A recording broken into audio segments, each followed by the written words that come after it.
Welcome back to MVM. I'm here today with a sponsored preview. This one is for Europa Universalis, the board game from Aegir Games, and it's coming to Kickstarter soon. This game is based on the popular 4X strategy game of the same name by Paradox Entertainment, and this is a game that's going to take place near the Napoleonic Wars. You're going to be playing in Europe, and based on the scenario, basically doing battle with other nations, trying to take control of the world in order to have the most territories and score the most points at the end of the game. Now, this is a scenario-based game. I have an introductory scenario set up here in front of me. And of course, the first thing I want to point out is this is a Kickstarter prototype, so nothing you see here is final. In fact, I have little standees that I have here to represent armies, and the final version of the game is going to come with rendered minis that are going to be printed. So you're actually going to have minis for your armies and for your ship. So keep that in mind as you're seeing this game, that a lot of this is stickered and things like that. But you're going to have a lot to set up to this game because this is a in-depth 4X civilization simulation game. So fans of the video game that come here to this board game expecting a similar experience are going to get it. I mean, this game is meaty to the point where I'm not going to be able to fully dive into all the details, but I do want to talk about how the game plays and the general structure of the game and things like that. So each player is going to choose a color and a nation to play. So here for the demo, I have chosen English. Everyone's going to get a little setup card based on the scenario, or you're going to be looking in a scenario book and it's going to be telling you how to set up for that particular scenario. This one is 1444, and it has a setup of where everything is going to go, and this will make sense here in a second as I explain the game. But you're going to gather up all of your color, and you're going to get a player board. This player board is where everything important in the game is going to happen. You're going to store your money here, you're going to store your manpower here, and manpower is something that can be used to turn into armies and fight on the board and things like that. But really the core of the game is this province track up here at the top. And you're going to see all these circles for large provinces and small provinces. And you're going to see on the board, a lot of these provinces have already been claimed during setup. You're going to start with your player board full of these discs, and as you place them, you're going to take a disc off and place it out on the board. And as you do that, you're going to be exposing numbers on this player board, which are going to give you manpower and income and things like that you're going to be gathering every turn. You're also going to see spots to hold your ruler, your religion, and different advisors that you can hire for the game. So everyone's going to get a player mat, set it down in front of them. In addition, everyone is going to get an army mat. And this army mat is going to show basically what is in your armies. You can have 3 different armies across these sheets and a navy. You can place soldiers out on the board, and you'll see a few places where there are just some random soldiers out here. But if you have an actual army, you just put out the figure of your player color instead, or in this case, the standee, and it links back to a specific row in this army sheet. And you can see at a glance what is in that army, and you're going to know how many dice to roll, because there is combat in this game. Of course, any war game wouldn't be complete without that. So you're going to be rolling dice based on the different types of soldiers you have. You can have your infantry, your cavalry, your artillery, and you can even have generals assigned to these different armies to kind of bolster your abilities in combat. So after you gather everything, you're going to start setting it up. You're going to start putting everything on this board. Everyone is going to start with 3 of each type of monarch power. And monarch power is the currency that drives the actions in this game. You're going to see 3 types: administrative, diplomatic, and military. And each one of these can have an advisor. As you take these cubes and sit them in these power pools, you're going to be spending those to take actions and play cards during the game. And these actions and cards are what drives the experience of the game forward. So you're going to fill it in with 3 of those, and you're also going to gather your manpower, you're going to build your armies, and you're going to claim your cities on the board. In addition, a lot of these civilizations are going to start with alliances, claims, political marriages, and things like that. Now, like I said, this is in depth, so you're going to be able to have these alliances and marriages, and you're going to be able to have claims on different countries in order to possibly evade them. There's even a Holy Roman Empire, and the Holy Roman Empire is controlled by the civilization that has the most of those Catholic states. In the setup I have here today, Austria starts with that, and they actually get a special sheet that gives them some special bonus actions that they can do as the Holy Roman Empire, and they have the whole power of the Holy Roman Empire at their disposal. And as you see out here on the board, you're going to set up by taking control of all these different areas. And these are the player realms. You've got other realms available that are considered non-player realms. You can still interact with those realms. And in fact, you're going to have black pieces that can be placed out in order to indicate which realms are currently at war with you. Because, of course, that's another thing you could do in this game. You can go to war. So what you're going to set up with these discs, and you'll notice these discs are all on the shield side up. That means your cities start the game stable. As you take actions and do things during the game, these can actually flip to unstable cities. And in that case, they could rebel. And rebels can come in and actually take your cities over. So that is another thing you have to worry about in this game. So this is all kind of done at the setup. Once you're done setting up all of those relationships, putting your influence cubes on the board and claiming your areas, you're going to notice that everyone starts with a leader down at the bottom. You're actually going to take this leader and you're going to tuck it underneath the bottom of your player board here. And this is going to be the ruler that you start the game with. You're going to be able to do the same thing with advisors here in a second. And based on your ruler, you're going to have different strengths in these different monarch powers. And they're going to determine how many of these cubes you get every time you refresh. So once everyone is set up and ready to go, you're going to determine a first player. And then everyone is going to draw cards from the decks. You're going to see a bunch of different cards set up here. There are three main decks of cards. There are the diplomatic deck, the administrative deck, and the military deck. And in addition, you're going to have the trade deck. Now, these three main decks are going to come with their own milestones and ideas. And ideas are kind of like technology in other games. You're going to be able to go through these ideas and learn new things and adapt your society in different ways. And these new ideas are going to give you access to different actions and things that you can do, or maybe give you discounts to certain actions, unlock new powers and things like that. The cards are actually going to give you actions that you can do on your turn, or provide advisors that you can hire to slide onto your board and give you some kind of ongoing benefit. At the start of the game, each player is going to draw one of each of the three starting types of cards, and then they're going to get to choose to draw three more as they will. Once you've done that, you're going to be looking through this hand of cards and determining which of these you want to keep and which of these advisors you want to hire. And you can hire these advisors to sit on one of those monarch powers, or you can assign them as a general and slot them under your sheet to give your soldiers more abilities. Once that's done, you're going to discard down to 4 action cards, and that's going to be your starting hand for the game. Now, also at the start of the game, you're going to deal out a certain number of event cards based on the number of players. We have a 4-player game here. You're also going to have a number of milestones out on the board that can be completed. In addition, everyone is going to have a missions deck, and this missions deck is based on your civilization. You're going to place it in front of you, and you're going to draw 2 of the green starting missions to complete. And these are going to sit in your hand, and they're going to give you goals to work towards during the game. So I do want to give an overview of how the game is played, and you're going to see that there is a player aid here that breaks down all of the possible actions, and there are a lot of actions. So I'm going to talk about kind of the basic structure of the game here. The first thing you're going to do on every turn is draw more event cards. You're always going to draw 3. Now, at the start of the game, you have your starting hand, but in future rounds, you're going to draw them, and you're going to have to pay for each one of those cards that you want to keep. You have to pay 2 ducats for every one of those cards. So you're going to reach a point where you have to be really tactical and thinking about which card you want to keep, and the rest are going to get discarded. After that, you take your actions. Now, the action phase is going to move around the board, with each player being able to take actions until one player decides to pass. When a player passes, they're going to collect ducats from the bank based on the order that they pass. Each time somebody passes, the number of ducats you get is less, until a point comes where you don't get any, and at that point, everyone has to make that their last turn.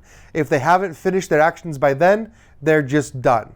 Now, you can do any of the actions you want on your turn, but there is one action that is mandatory. You cannot pass without doing this, and that is the event action, which actually has you choosing one of the event cards that's available out on the board and doing the action. Now, all these events are not great. A lot of them are going to negatively hurt you or make you pay things or affect the game state in different ways. You have to complete the card.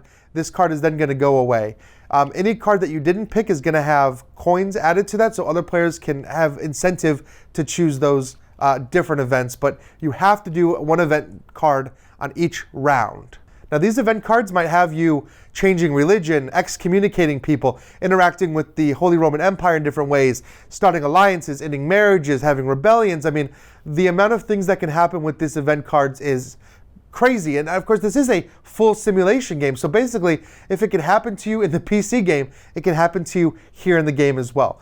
Now, some of the actions I do want to talk about. And you're going to see again on the sheet a list of all the basic actions you can take, and then certain actions that are linked to the different Monarch powers. And these basic actions you can generally just take, but then the powers, you have to actually spend those Monarch cubes in order to activate these abilities. In addition, you can play some of those action cards from your hand that are going to cost that Monarch power. Each one of these cards is going to have a cost that has to be paid before you can do the action card.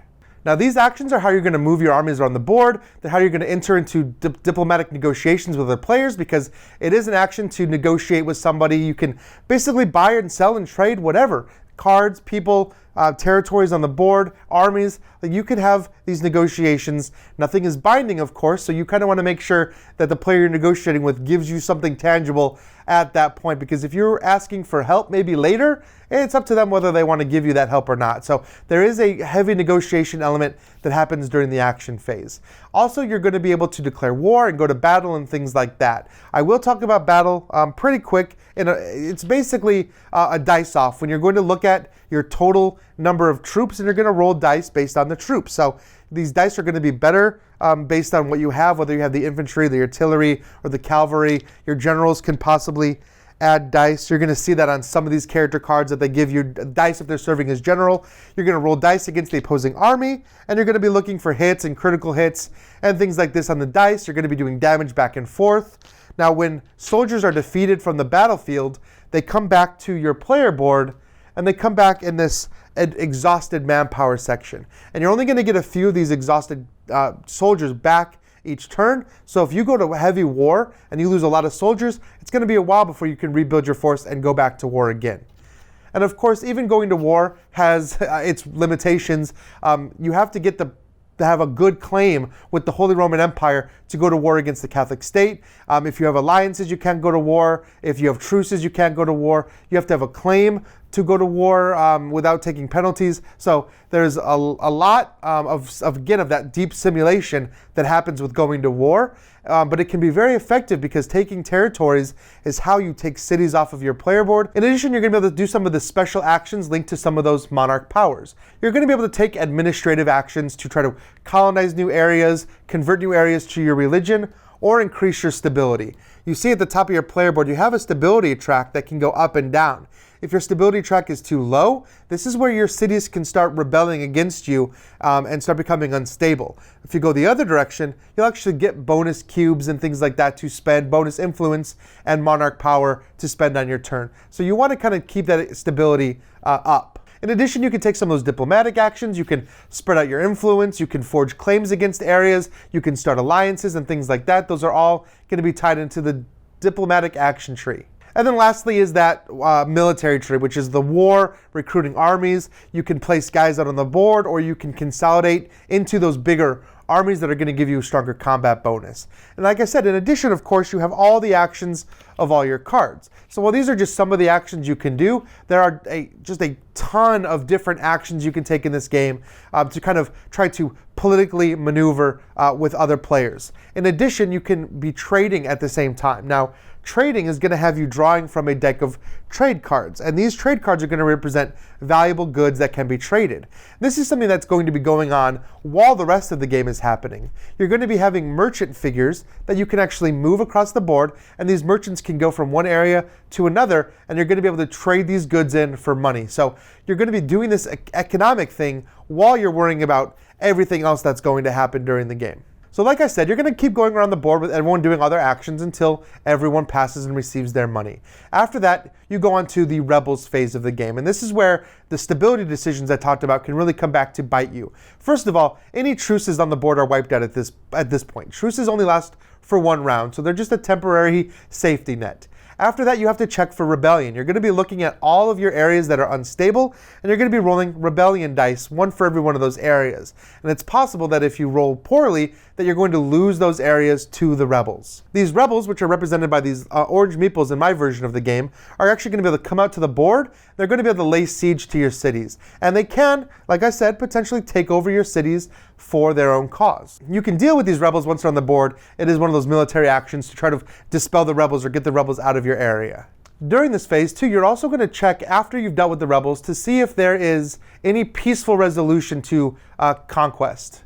If you look at your player aid, you're going to see a chart here that shows all the different ways that a war can end. If you've reached one of these peace terms, which can include you completely eliminating another player, but if you reach that peace term, then that war is ended and everything goes kind of back to normal. Once you've gone through that whole phase, you're going to move on to your income phase. And income is where you're going to gain manpower and income from your sheet. And I talked about how as you're placing these cities, as you're placing these vassals, as you're controlling provinces, you're clearing more space on your board. And that's going to give you more during this income phase. However, that income is going to have to go back to paying taxes on everything. So you're going to have to be paying for your military, you're going to have to be paying for advisors that you have maintained, for generals that you have maintained, for the ships that are out at sea, for their explorations. You're going to have to pay for all of this. But during this phase, you can choose to actually disband armies. You can fire advisors. You can kind of consolidate things in whatever way you can so that you can actually afford to pay that income or that tax, or you can just pay for everything and leave it the way it is and just accept less of that money back.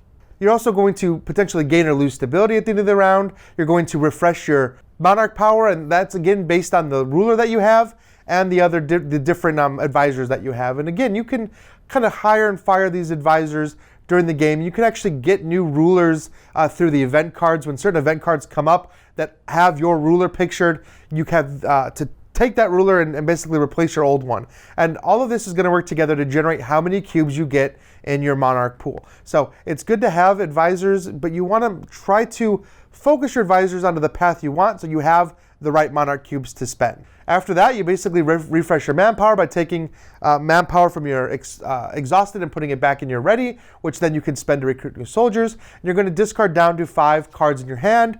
After that, you're going to go on to another round. And this is going to continue until you reach the end of the scenario objective. Every scenario is going to score differently. It's going to have a different game length. It's going to end differently and give you different things to do. But generally, you're going to score points for controlling territories, for controlling milestones, and for completing the different missions that are in your mission deck. So you want to make sure that you're doing those during the game in order to potentially score all these points at the end, which again, like I said, is completely based on the scenario. So that is Europa Universalis. This game is on Kickstarter right now, so go ahead and take a look. There's a lot that I couldn't even show on camera. Tokens galore to represent all the different things that can happen during the game. There's going to be miniatures featured. There's going to be images of all the final components.